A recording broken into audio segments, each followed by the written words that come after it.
ಆತ್ಮೀಯ ಬಂಧುಗಳೇ, ಇಂದು ಒಂದು ಸುಂದರವಾದಂತಹ ಕತೆ, ಪುರಾಣ ಪ್ರಸಿದ್ಧವಾದಂತಹ ಕತೆ, ಹಾಗೆ ಭಾಗವತ ಪುರಾಣದ ಒಂದು ಅತ್ಯಂತ ರೋಚಕವಾದಂತಹ ಕಥೆಯನ್ನು ನಿಮ್ಮ ಮುಂದೆ ಹೇಳೋಣ ಅಂತ ಇದ್ದೇನೆ. ಈ ಕಥೆಯನ್ನು ಕೆಲವರು ಕೇಳಿದ್ದೀರಾ. ಇದು ದೃಢ ಸಂಕಲ್ಪ ಶಕ್ತಿಯ ಒಂದು ಪ್ರೇರಣಾದಾಯಕವಾದಂತಹ ಒಂದು ಸುಂದರವಾದ ಕತೆ. ಪ್ರಾಚೀನ ಕಾಲದಲ್ಲಿ ರಾಜ ಉತ್ತಾನಪಾದ ಅಂತ ಒಬ್ಬ ರಾಜ ಇದ್ದ.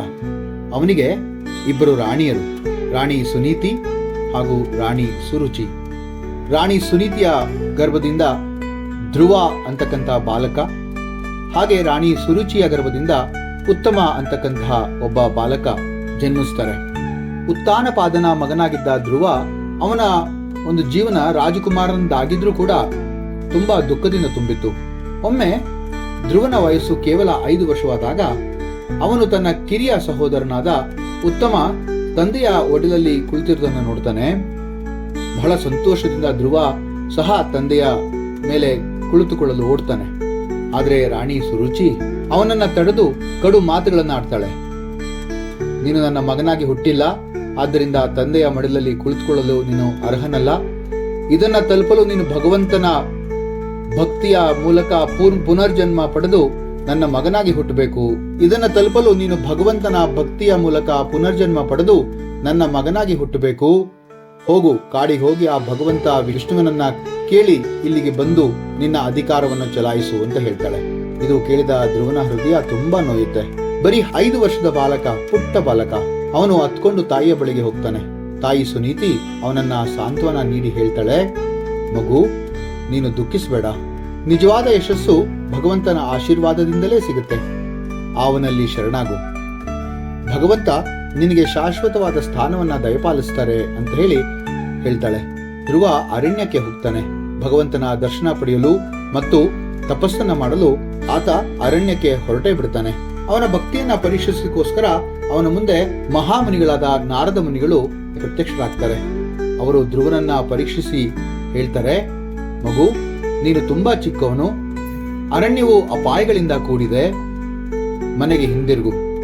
ಸಮಯ ಬಂದಾಗ ನಿನ್ನ ಇಚ್ಛೆ ಈಡೇರುತ್ತೆ ಅಂತ ಹೇಳ್ತಾನೆ. ಆದರೆ ಧ್ರುವ ತನ್ನ ಪಟ್ಟನ ಬಿಡಲ್ಲ. ಅವನು ವಿನಮ್ರನಾಗಿ, ವಿನಯಪೂರ್ವಕವಾಗಿ ನಾರದ ಮುನಿಗಳಿಗೆ ಪ್ರತಿಯಾಗಿ ಹೇಳ್ತಾನೆ, ಗುರುಗಳೇ, ನನಗೆ ಈ ಲೋಕದ ಆಪತ್ತುಗಳ ಭಯವಿಲ್ಲ. ನಾನು ಕೇವಲ ಭಗವಂತನ ಅನುಗ್ರಹವನ್ನು ತಲುಪಲು ಬಂದಿದ್ದೇನೆ, ಪಡೆಯಲು ಬಂದಿದ್ದೇನೆ.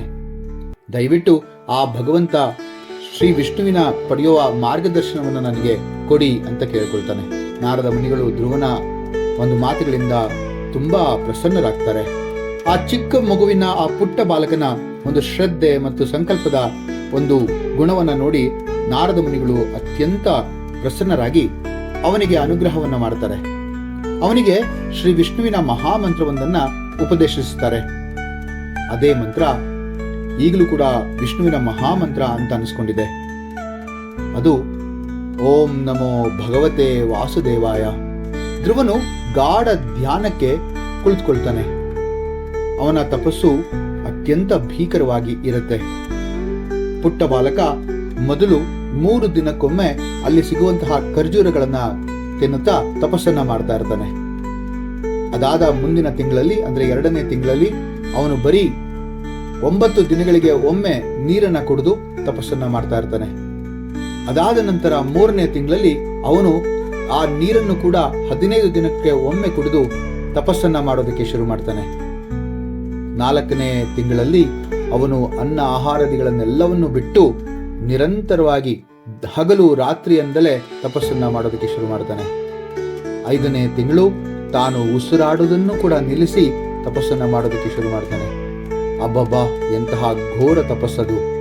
ಪುಟ್ಟ ಬಾಲಕ, ಬರೀ 5 ವರ್ಷದ ಬಾಲಕ, ಅನ್ನ ಆಹಾರ ಮತ್ತು ನೀರನ್ನು ತ್ಯಜಿಸಿ, ಕೊನೆಗೆ ಉಸಿರಾಡೋದನ್ನು ಕೂಡ ತ್ಯಜಿಸಿ ಭಗವಂತನ ಧ್ಯಾನ ಮಾಡುತ್ತಾ ಅತಿ ತೀವ್ರ ತಪಸ್ಸನ್ನ ಮಾಡೋದನ್ನ ನೋಡಿ ಸಾಕ್ಷಾತ್ ಭಗವಂತ ತಾನು ವೈಕುಂಠದಲ್ಲಿ ಇರಲಾರದೆ ಓಡು ಬರುವಂತಹ ಮಾಡಿಬಿಡ್ತಾನೆ.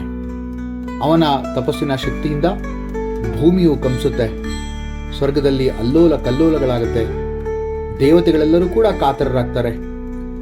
ಇದರಿಂದ ವೈಕುಂಠದಿಂದ ಸಾಕ್ಷಾತ್ ಶ್ರೀ ವಿಷ್ಣು ಧ್ರುವನಿದ್ದಲ್ಲಿಗೆ ಬರ್ತಾನೆ. 6 ತಿಂಗಳ ಅಚಲ ತಪಸ್ಸಿನ ನಂತರ ಭಗವಂತ ವಿಷ್ಣು ಸ್ವತಃ ಧ್ರುವನ ಮುಂದೆ ಪ್ರತ್ಯಕ್ಷರಾಗ್ತಾರೆ.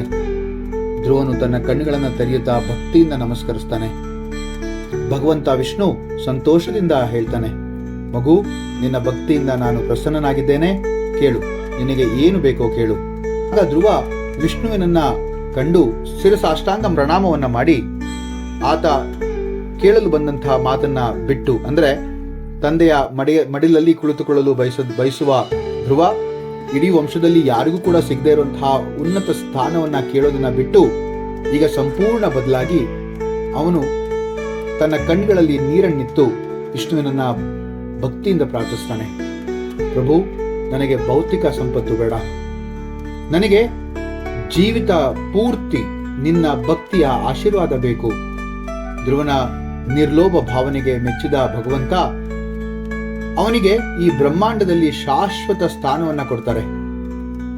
ಅವನಿಗೆ ಒಂದು ಧ್ರುವ ಮಂಡಲವನ್ನೇ ಏರ್ಪಡಿಸ್ತಾರೆ.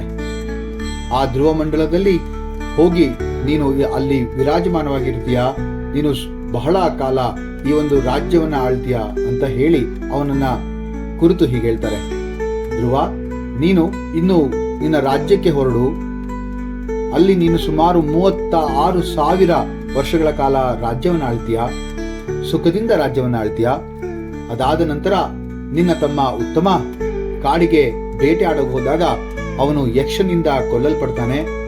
ಹಾಗೆ ಅವನ ತಾಯಿ ಸುರುಚಿ ಮಗನನ್ನ ಹುಡುಕೊಳ್ಳು ಕಾಡಿಗೆ ಹೋಗಿ ಕಾಲ್ಗೀಚಿನಿಂದ ಸಾಯ್ತಾಳೆ. ಅದಾದ ನಂತರ ನಿನ್ನ ತಂದೆ ಉತ್ತಾನಪಾದ ನಿನಗೆ ರಾಜ್ಯವನ್ನ ಒಪ್ಪಿಸಿ ಅವನು ಕಾಡಿಗೆ ತೆರಳುತ್ತಾನೆ. ನೀನು ಬಹಳಷ್ಟು ದಿನ, ಅಂದ್ರೆ ಸುಮಾರು 36,000 ವರ್ಷಗಳ ಕಾಲ ರಾಜ್ಯವನ್ನ ಆಳ್ತೀಯ.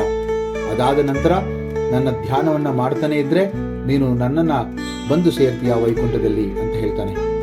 ಅದಕ್ಕೆ ವಿಷ್ಣು ಧ್ರುವನು ಧ್ರುವತಾರೆಯಾಗಿ ಪರಮ ಶಾಶ್ವತವಾಗಿ ಆಕಾಶದಲ್ಲಿ ಪ್ರಕಾಶಮಾನವಾಗಿರ್ಲಿ ಅಂತ ಹೇಳಿ ಆ ಒಂದು ಧ್ರುವ ಮಂಡಲವನ್ನೇ ಏರ್ಪಡಿಸ್ತಾನೆ. ಈಗಲೂ ಕೂಡ ನಾವು ಈ ಧ್ರುವತಾರೆಯನ್ನ, ಅಂದ್ರೆ ಪೋಲ್ ಸ್ಟಾರ್ ಅಂತಿರಲ್ಲ, ಆ ಪೋಲ್ ಸ್ಟಾರ್ ಅನ್ನ ಈಗಲೂ ಕೂಡ ನಾವು ನೋಡಬಹುದು. ಈ ಒಂದು ಸುಂದರವಾದಂತಹ ಭಾಗವತ ಪುರಾಣದ ಒಂದು ಕಥೆಯನ್ನ ಕೇಳಿ ಆ ಕಥೆಯಿಂದ ನಾವು ಕಲಿಬೇಕಾದಂತಹ ಪಾಠ ಬಹಳಷ್ಟಿದೆ. ಸಂಕಲ್ಪ ಮತ್ತು ಶ್ರಮದಿಂದ ಯಶಸ್ಸು ಸಿಗುತ್ತೆ ಅನ್ನೋದು ನಾವು ಯಾವತ್ತೂ ಮರಿಬಾರದು. ಅಚಲ ಸಂಕಲ್ಪದಿಂದ ಧ್ರುವ ಹೇಗೆ ಅಸಾಧ್ಯವಾದದನ್ನ ಸಾಧ್ಯ ಮಾಡಿ ತೋರಿಸ್ತಾನಲ್ವಾ. ಸಮಸ್ಯೆಗಳು ನಮ್ಮ ಶಕ್ತಿ ಪರೀಕ್ಷೆ ಮಾಡ್ತವೆ ಅನ್ನೋದು ಕೂಡ ಮರಿಬಾರದು. ಆದ್ರಿಂದಲೇ ಆತ್ಮವಿಶ್ವಾಸದಿಂದ ಅವುಗಳನ್ನ ಎದುರಿಸಬೇಕು. ಆಗ ಖಂಡಿತ ನಮಗೆ ಯಶಸ್ಸು ಸಿಗುತ್ತೆ. ನಿಜವಾದ ಯಶಸ್ಸು ಆಧ್ಯಾತ್ಮಿಕ ಮತ್ತು ಶಾಶ್ವತವಾಗಿರೋದೇ ಆಗಿದೆ. ಧ್ರುವನು ಮೊದಲಿಗೆ ಲೌಕಿಕ ಗೌರವವನ್ನ ಬಯಸ್ತಾನೆ, ಆದರೆ ಕೊನೆಗೆ ನೋಡಿ ಆತ್ಮಜ್ಞಾನವೇ ಮಹತ್ತರವಾದದ್ದೆಂದು ಅರ್ಥಕೊಳ್ತಾನೆ.